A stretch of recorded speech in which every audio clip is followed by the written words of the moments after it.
Welcome, fellow questers, to Metaverse Adventures. My name is Matthew. Today is May 25th, and this is your Oculus Quest Week in Review. And like the past 3 weeks, the news is just so exciting. You're not gonna believe the things that came up this week. If you're a Quest fan or just exploring the idea of being one, you really have got to check out this episode.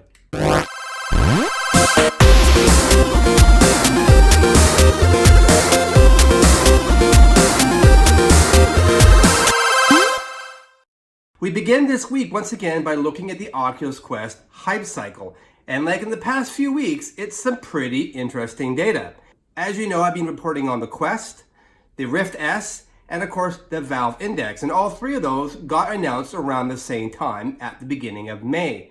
And what's interesting is all three had a high peak around that time frame, and only the Oculus Quest since that time has retained a lot of its hype. And what's interesting, over the last week, we started to see it go up in hype again. And what's really exciting is that since it got released on the 21st, the hype is actually off the charts. In fact, as you can see here in the data, it's going parabolic. It's going straight up. People are really interested in the Oculus Quest. These results are basically people going into Google or YouTube and doing a search for the word Oculus Quest. That's why the data is like this. So a lot of people are looking for it. Those who have gotten the Quest have gone out of the way to show friends and family and colleagues, and some have gone right out and bought one that same afternoon or day. Like, it's really getting a lot of fans. When people get their hands on this and they get to try it for the first time, it seems like that is the best tool to drive interest. Now, we'll see if this interest remains. It could be, like we saw on the first, a little blip, and it might settle back down again. But it also may continue to stay high, and it may continue to stay high throughout the rest of the year if the hype is really real. And so far, it's looking like it might be. We'll see over time. Also on the hype cycle this week, let's take a look at the Amazon Top 100 video game list. Like the last few weeks, we've seen the Oculus Quest retain in the top 100. In fact, it has not left the top 100 in 3 weeks, which is in on itself quite the feat. We saw it last week dip a little bit. We saw the 128 gigabyte model go into the mid 40s and the 64 gigabyte model hover around in the mid 30s, give or take. This week's actually quite interesting. I thought we were going to see it drop off a little bit, but in fact, it went back up again. The 128 got as high as 11 this week, and the 64 gigabyte model got as high as 20, which is a real surprise. Don't know where it's going to go in the next few weeks, but I am really surprised. And I have a feeling that as more Quests get out there, and I know not all of you have your Quests, and if you're like me, you're refreshing UPS or whatever your courier is, trying to find out where your package is. Mine is not going to be here until Monday, which is killing me. But I'm sure that as more of us get Quests and more of us are now demoing it to others, I have a feeling that we're going to see this hype cycle really stretch out. And the data will show us. We don't have to guess. We can look at this once a week, and I will report on it. Now, what might skew the data next week is that it looks like Amazon might be selling out. It was reported this week that the 128 gigabyte model, if you order today, will not even ship for another 1 to 2 months. Now, we don't know if this is a temporary thing or if indeed that is the shipping date, that they have some sort of notification from Oculus that they're this far behind in manufacturing. I suspect not, and we'll see them going back to more regular shipments sooner than later. But there is a risk here that literally stock has been depleted, and if that's the case, it's going to fall off the top 100 list because this will be nothing to sell. Maybe what also is driving the hype cycle this week is that there's now billboards and bus stop posters going up in cities like LA and Chicago.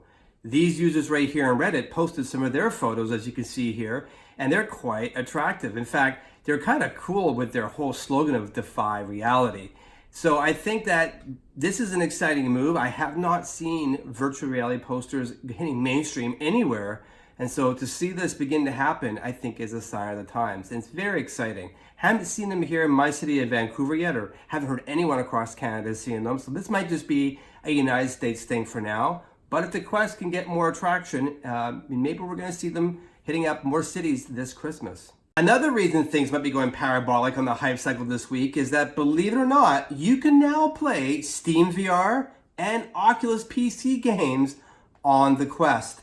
You heard it right, on the Quest, wirelessly for that matter. Now there's 3 apps that you can play with here. All the links are down below in the description. There's one called VRidge, one called Ivory, and another one called ALVR. So 3 different choices. They all do the same thing. Now Remarcus, link below to his video, he went and played with VRidge, and he said that it seemed pretty tight. Didn't really notice much latency. There was the odd hiccup where things would get a little bit fuzzy, but he was able to play Beat Saber. He was in VR chat, and if you look over here, Upload VR, they're playing Skyrim. Yes, they're playing Skyrim on the Oculus Quest wirelessly. Now, I don't believe this is a perfect solution today. It's a little technical. The instructions are on those links below. You look for the section called PCVR. But if you're a little bit of a tech-savvy person and you really want to try PCVR and you've got a decent PC, you do need a powerful PC and you need a good Wi-Fi connection, of course. You want to get the best possible connection to your PC. This might be something for you to check out. And if it's something that's a little daunting for you, hold tight. I'm sure there's going to be solutions coming down the line to do this in a lot more kind of simplistic, easy manner, kind of one-stop application install on both ends, and it just works. Today, it's a little bit more involved than that. But exciting. I didn't think we were going to see that happen so quickly. So that's another reason that the hype is really getting to get up there. I mean, you're buying the Quest, and now you're kind of getting the best of both worlds, portability and PC VR. I'm not going to do a review in the news show here. That's not the point of this channel. However, I will say reviews have been pouring in from everyday people like you and me, and I have read well over 100 of them so far. And I just want to point out that the general consensus is that the Quest is truly an awesome device. It has amazing freedom that is very liberating and a lot of fun to play. It has great displays with very low screen door effect. People are very impressed with that. Some, however, are disappointed because they thought there'd be no screen door. Unfortunately, we're years away from having Retina quality VR. And people are really blown away by how good the tracking is. Now, I want to talk about that because not everyone, and maybe this is your case, is not having great tracking. In fact, some people are having horrible tracking. And this is interesting. In a sea of compliments, you get the odd person who just says it's terrible. It keeps them, losing the controller every 10 minutes, or the controller keeps shutting off, it keeps glitching out. What's interesting is that there's actually an option inside of the Quest that's set to auto for the frequency of the power system in your area. So I'm in Canada, we're on the 60 hertz system. I know my friend over in the UK, they're on the 50 hertz system. And apparently that has some sort of impact on the Quest computer vision, how it tracks your room. And so by going into those options, people have found that by taking it off the default, which is auto, and moving it to either 60 or 50 and playing to see which one's best, they've actually found that this alleviates the problem. And we don't know why. We don't really even know what goes on behind the scenes of Oculus to do an auto. Maybe this is based on your physical region or location, or maybe the machine vision's measuring your frequency of your lights. I don't know. We don't know. But it's interesting that this one thing solves a problem. So if you have that problem, go ahead and play around with that setting and let us know in the comments if that worked for you. And of course, this doesn't solve all of your tracking issues. Now, there are a couple known areas that no matter how good your lighting is or how good you got your frequency set, is going to not track in every circumstance. And one of those circumstances is when the controllers are close to your face. Now, John Carmack tweeted out this week that they're aware of this particular one and that they're working very hard to come up with a solution. So expect something in the near future. John went on to say that really the problem is when they're that close to the HMD, the four cameras in the corner of the Quest have a hard time seeing the LEDs that are embedded inside of the touch controllers, and these are infrared LEDs, so we can't see them, but the cameras can, and they're just too close to the camera. They don't have enough of those data points in the frame of each lens, and it just doesn't do a great job of tracking. But there's hope apparently, so let's see what happens in the future of that one. Also, a lot of people are having an issue with the battery door. And this is a kind of mind-blowing one that Oculus allowed this to get through QA. But apparently, if you're playing it in vigorous sort of action like Beat Saber, or you're playing, Creed and you're doing some boxing, or anything where there's a vigorous movement, a lot of people are finding that the battery door, which is magnetically held closed, pops off. And it's really irritating a lot of people. However, there is a simple solution I'm happy to report. All you gotta do is take the stickers that come with the Quest, the left and the right sticker that comes on the touch controllers themselves, you peel it off and just go ahead and peel it on the side of the battery door like you see in this picture here, and that solves your problem. Now, if you're already throwing your stickers out, I'm sorry to hear that, also a piece of small tape also works, so go ahead and try that. If you're really curious about what your Quest looks like inside, well then head on over to medium.com, link below. They went and did a full teardown of the Quest this week. And it's a pretty cool little contraption. There's a lot of things in there, as you'll see, all the way down to where the fan we've heard about, where it is exactly. What was really interesting to know is that to get into this, you have to cut into it in a couple of circumstances. There's some fabric around the outside. And what was really cool in the teardown is that it's confirmed that the IPD knob, the little slider you see in the bottom, does have some electromechanical components that likely should be able to measure how many millimeters that is set to. Now, as you probably know or have heard, when you set your IPD in the Quest, you don't see the actual measurement sort of hovering in front of you like you do on the Rift and other VR devices that have a manual IPD adjustment, like the Vive. And so people have always been sort of miffed as to why this was left out on the Quest, and we figured it must just not be implemented on the hardware, but it is. So maybe we're going to see an update from Oculus to enable the IPD setting number inside the Quest. And I really hope they do, because when I hand it off to other people to try it out, if they know their IPD, they can just dial it in, versus the guessing you kind of have to do today without that number. Now, I have a whole video on how to measure your IPD. So if you don't know what it is, go ahead. I got it linked up, I guess, over here right now. Go ahead and click on that and go ahead and measure yourself. Because if it's not something that Quest does today, I'm pretty sure it's going to be available. And just knowing what your IPD is really beneficial, because we know the range of that slider. So at least you can kind of get it close. On the game side, a new game called Phantom Covert Ops was announced. Now this is coming out for both the Quest and the Rift S later this year, and it's being touted as a stealth-based game. Now, I don't know the entire details here, but it does say in the description that you're a military agent and you take out your missions via a kayak. So I don't know if the entire game is, as you're seeing here in this trailer, going through the water in a kayak and shooting people. I don't know, but the game sounds interesting nevertheless. And they do promise that they're gonna really take VR immersion and stealth and take it up to the max together and really see where this genre can go. Another game that I'm really happy to announce is coming to the Quest this week is one that's one of my early favorites in VR, going all the way back to the DK1 in 2013, with a title called Dread Halls. Dread Halls was my sort of very first horror game in VR, and that's when I realized that things are way, way scarier in VR than they are on the screen. In fact, I had so much fun showing this to friends when they'd come over and they'd see their partner or their friend or me demoing Dread Halls, and they're looking at the computer screen going, that does not look scary at all.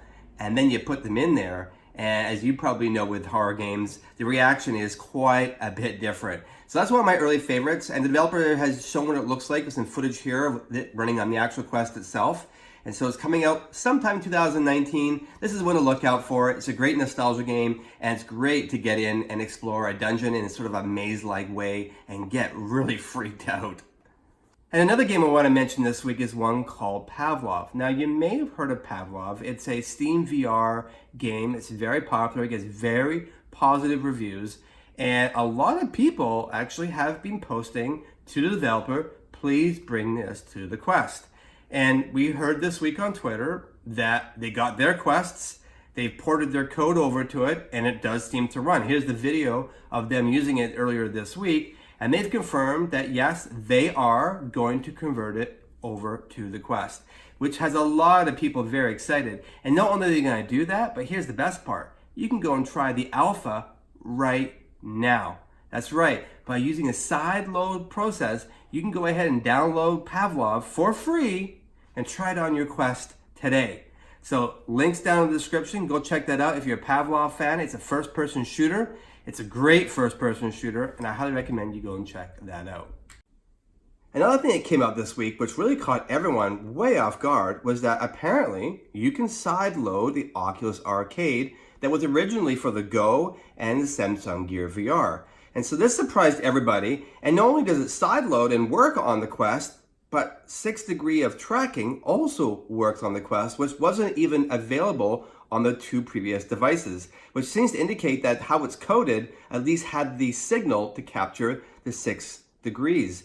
And so this is really cool because if you're a fan of classic arcades and you're a fan of Sega, Midway, Namco, including titles like Pac-Man, Sonic the Hedgehog, Defender, Gauntlet, Galaga, Joust, a bunch of others, this is a really cool experience and you can get it for free. All you gotta do is go to the Oculus store, it's the link below for that, buy the game and it's free, but you buy it to get the license, and then you can go ahead and follow the instructions also in the link below to figure out how to go and sideload it, and you can have your own little virtual arcade in your Quest as well.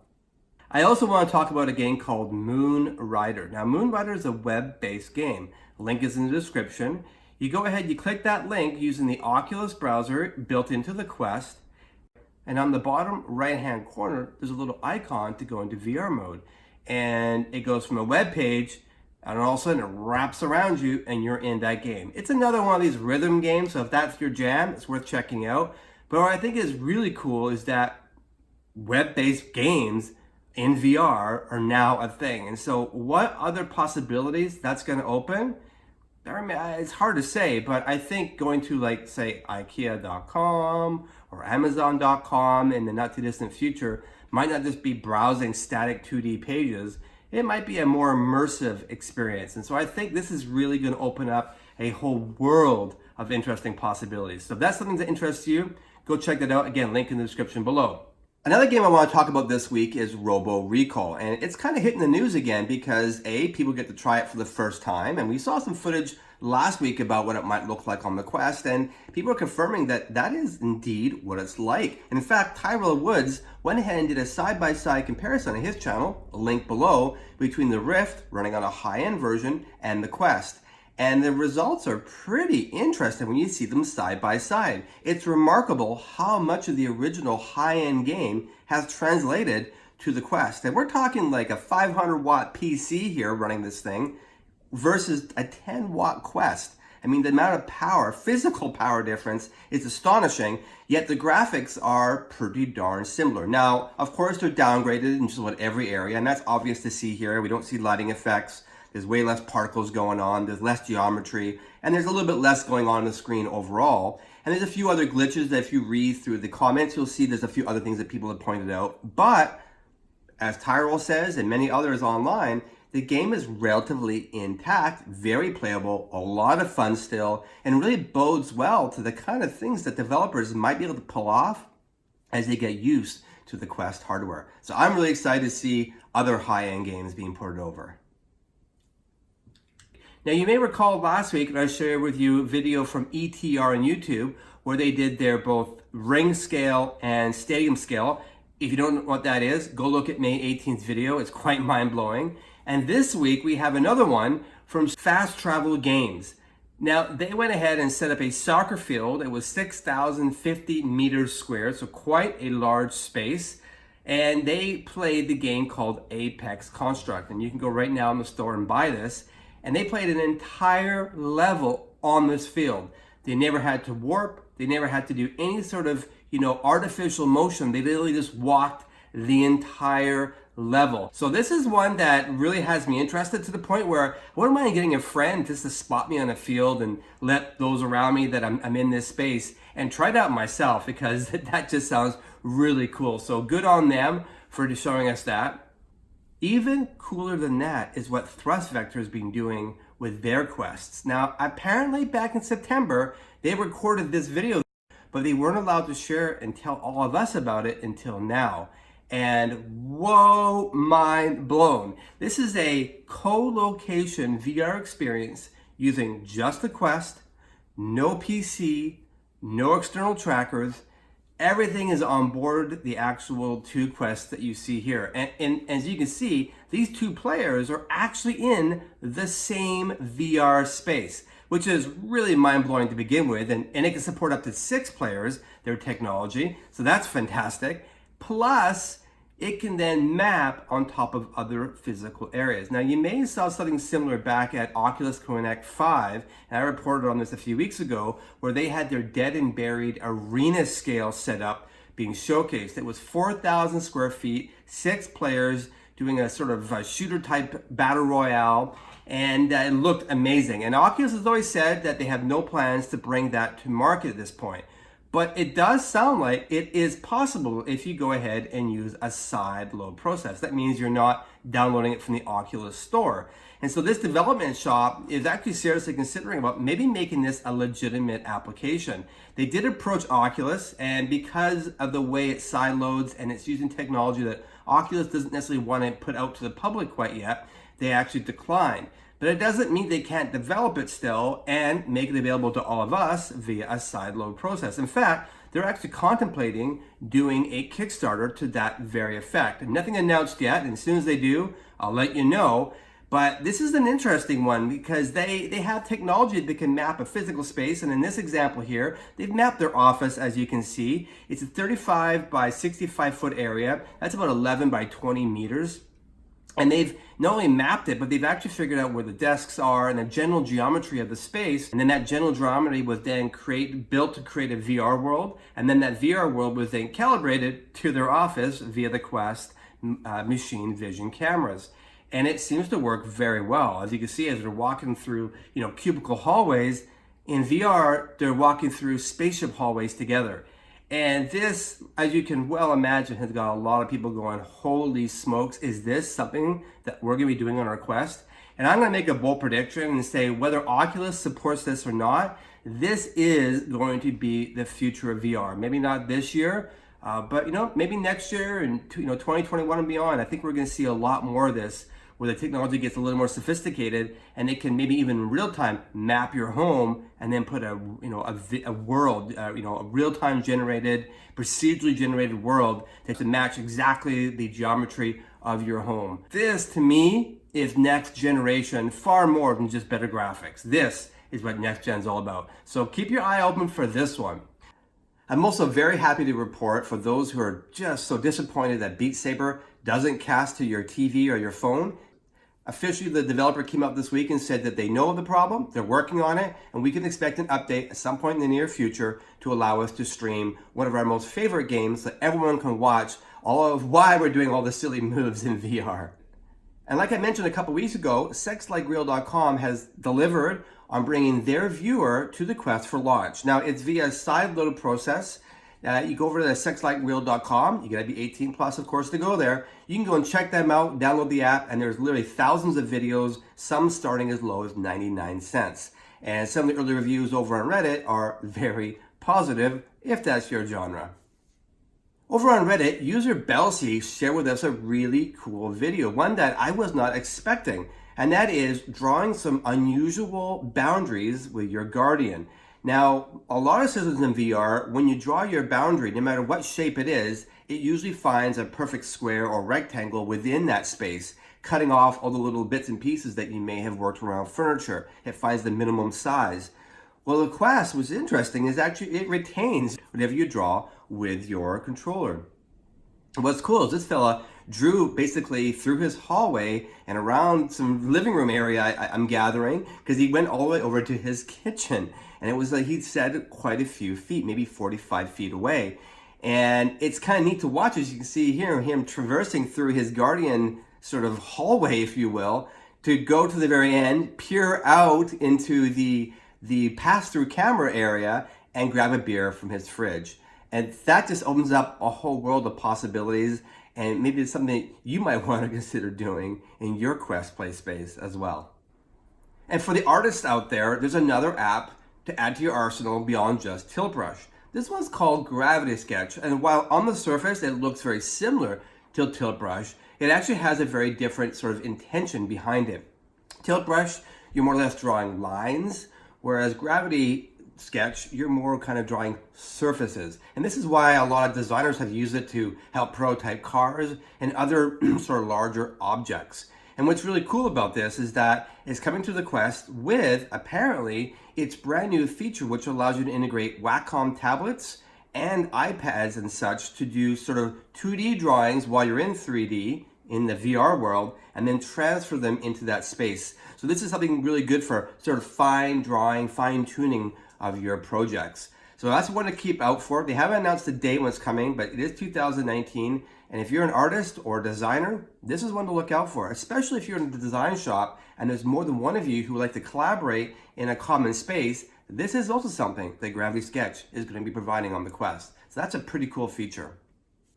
All right, that's the news for May 25th. Another jam-packed week full of Oculus Quest news. I'm really excited to see what's going to happen in the next week. Hopefully I get my Quest, because I have a few interesting projects that I want to share with you once I do. But more on that in the coming weeks. If you have any questions or comments, go ahead and leave them below. If you have ideas for news for next week, also please go ahead and comment. I look forward to seeing you all in the metaverse, and I hope you get your Quest if you haven't gone already. If you're in your Quest, I hope you're really enjoying it. We'll see you in the metaverse.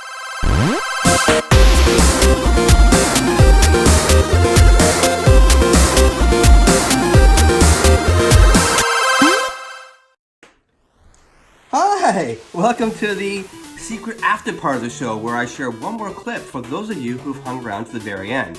This one's a hilarious clip that Reddit user Brengerman posted this week of his dog in VR.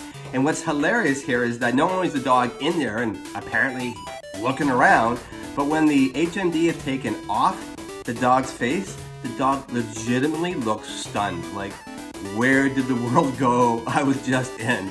Talk about hilarious, mind blown. It's not just a human thing for VR. Apparently dogs are too. So that's all for this week, and we'll see you all in the metaverse.